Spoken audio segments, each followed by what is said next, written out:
अस्सलाम वालेकुम जी, मैं हूं राशिद अकरम। आप मेरा यूट्यूब चैनल देख रहे हैं और आज के दिन के हवाले से नई डेवलपमेंट है, कुछ रूमर्स हैं और वो भी आपके सामने रखेंगे। सबसे पहले इमरान खान जेल में हैं या नहीं, इस हवाले से खबरें गर्दिश कर रही हैं, वो आपके सामने रखेंगे। उसके अंदर सदाकत क्या है वो आपको बताएंगे। दूसरा ये कि किसानों की जो मरीम नवाज के हवाले से ना मुख्तलिफ इस वक्त सोशल मीडिया पर उन्होंने तकरीर काफी दिन पहले की थी, लेकिन अब उसके ऊपर ट्रेंड बनना शुरू हो गया कि मरीम नवाज पर हर किसान जो है, हर नौजवान जो है, वो जो देहात से ताल्लुक रखता है, वो उनके ऊपर तनकीद कर रहे हैं। और तनकीद क्यों कर रहे हैं? और हमाद अजहर ने अभी एक वीडियो अपलोड की है और उसके अंदर उन्होंने 15 अक्टूबर के हवाले से क्या बातें की हैं वो भी आपको बताएंगे। सबसे पहले हम बात करते हैं कि इमरान खान जेल के अंदर मौजूद है। तकरीबन 3-4 अक्टूबर को उनसे आखिरी मुलाकात की गई और उसके बाद अब तक इमरान खान से किसी की भी कोई मुलाकात नहीं हुई। तो इसलिए पीटीआई लीडरान जो है वो जो उनसे मोहब्बत करते हैं, उनके वोटर्स जाहिर सी बात है वो पाकिस्तान की सबसे बड़ी पार्टी के रहनुमा हैं और सरबराह हैं और लोग उनकी हर बात पर लब्बैक कहते हैं। वो अगर कहते हैं कि इमरान खान कहते हैं कि निकलो तो वो निकल आते हैं, इमरान खान कहते हैं कि आप घर जाओ वो घर चले जाते हैं। यानी कि ये सिचुएशन है। इसलिए तमाम कारकुनान लीडरान जो है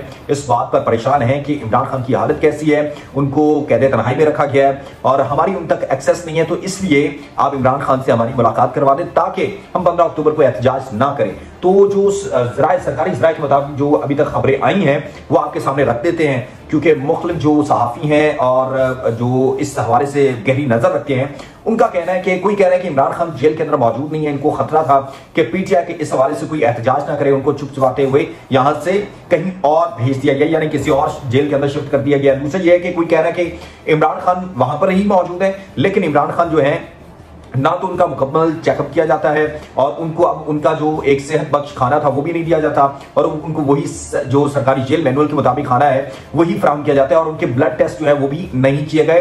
तो इसलिए अब बानी पीटीआई की जो मुलाकात के हवाले से जो बातें हैं और पीटीआई ने एहतजाज का ऐलान किया, उसके अंदर आपको पता है कि केपी के वज़ीर आला जो है और उसके बाद असद कैसर हो जाए, बैरिस्टर गौहर, बैरिस्टर सैफ और बाकी जो पीटीआई के लीडरान हैं उन्होंने कहा कि एहतजाज हमें एससीओ के मौके पर नहीं करना चाहिए। लेकिन जो पीटीआई की जो क़यादत है बाकी, जिसमें हमाद अजहर हो जाए, मुराद सईद हो जाए और दीगर जितने भी लीडरान हैं, वो कहते हैं कि एहतजाज होना चाहिए और अगर एहतजाज हम नहीं करेंगे तो इमरान खान को ये इसी तरह कैद तन्हाई में रखेंगे, उनके साथ जुल्म करेंगे। अगर ये समझते हैं कि इमरान खान को इन्होंने कैद तन्हाई में नहीं रखा हुआ, उनका अखबार बंद नहीं किया, उनके टेस्ट मुकम्मल किए जा रहे हैं, उनका ब्लड टेस्ट किया है, यानी कि उनको जो सहूलियात पहले मिल रही थी वो मिल रही है, तो फिर हम ये एहतजाज जो एससीओ तक नहीं करेंगे और उसके बाद अपना सियासी लाएअमल जो है वो बनाएंगे। लेकिन अब यहीं पे ये बात उन्होंने इस मुलाकात से मशरूत कर दिया है। लेकिन जो मैंने आपको बताया कि उनको खुराक दी जा रही है, लेकिन उनकी किसी से बात करने के हवाले से, यानी कि वो किसी से बात नहीं कर सकते। अगर वो किसी से बात करने की कोशिश करते हैं तो उनको जवाब नहीं दिया जाता। हर 6 घंटे के बाद उनकी जो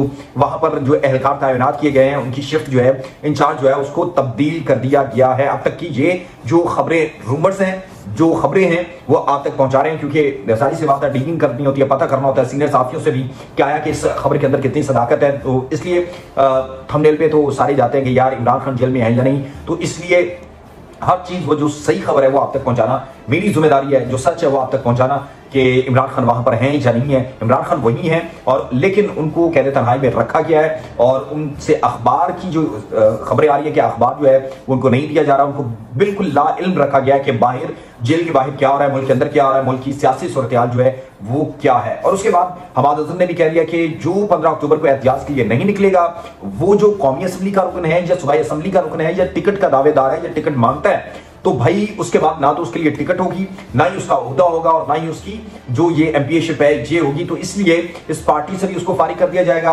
और हमाद अजहर ने बाकायदा तौर पर यह वीडियो बयान जारी कर दिया जो सोशल मीडिया पर इस वक्त गर्दिश कर रहा है कि भाई एहतजाज करना है 15 अक्टूबर को। अगर ये एहतजाज मौखर करवाना चाहते हैं, जो पीटीआई की सियासी कमेटी है उसने फैसला किया है कि इमरान खान से उनकी हमशीरा एक है जो बाहर है, उनकी मुलाकात करवा दी जाए और तमाम मामला जो है वो नॉर्मल हो जाएंगे। तो अब एक मुलाकात है मेरे ख्याल से, अगर हुकूमत वाकई चाहती है कि सॉफ्ट इमेज पाकिस्तान का बाहर जाए, पीटीआई एहतजाज ना करे और वो जो उनके प्लान्स हैं मुल्क की मैशत के लिए, मुल्क के इमेज के लिए, वो भी मुकम्मल हो जाए, तो उनको एक मुलाकात ही तो है। अगर वो जुल्म नहीं कर रहे तो उनको करवा देनी चाहिए। दूसरा यह है कि मरीम नवाज पर जो किसान है वो बहुत ज्यादा तनकीद कर रहे हैं। वो तनकीद इस तरह कर रहे हैं कि मरीम नवाज ने एक तकरीर के अंदर खिताब किया और उसमें उन्होंने किसानों को किसान माफिया कहा। अब सोचिए कि वजीर आला है और पंजाब की वो वजीर आला है जिसके अंदर 14 करोड़ आबादी है और वो जिस सूबे में वो रहती हैं, वो वहां का जो जितनी भी आबादी है उसमें 60% आबादी से के करीब जो है वो आबादी किसान फैमिलियों से ताल्लुक रखती है। लेकिन मरीम नवाज ने उन किसानों को किसान माफिया कहा। मैं कहूंगा किसान तो हमारे हीरो हैं यार। हम सो रहे होते हैं रात की तारीकी में, वो नंगे पांव उस बन्ने के ऊपर चल के, उनको पता नहीं होता कि उनके पांव को बिच्छू काटेगा, सांप काटेगा। वो सांपों की सीढ़ियों पे पांव रखकर हमारे लिए वो अनाज का बंदोबस्त करते हैं, वो हमारे खेतों को सरसब्ज करते हैं, वो हमारे लिए जो खुराक है उसको पैदा करते हैं। और फिर आप कह देते हैं वो अपने लिए हक मांगते हैं, तो आप कहते हैं तो जी वो तो माफिया है।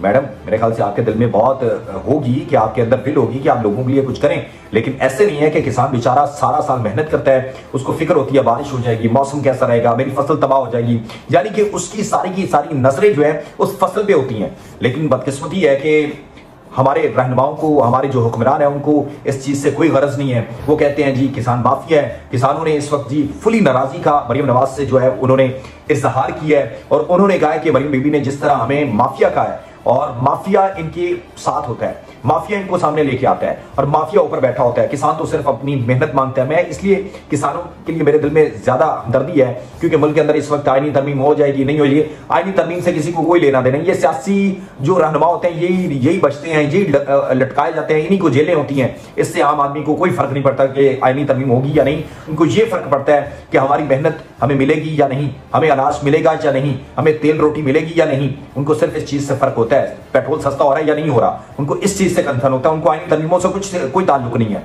इसलिए मरियम बीबी ने जिस तरह किसानों के बारे में कहा, मेरे ख्याल से मरियम बीबी को सामने आके माजरत करनी चाहिए किसानों से, क्योंकि किसान मेरे मुल्क का हीरो है।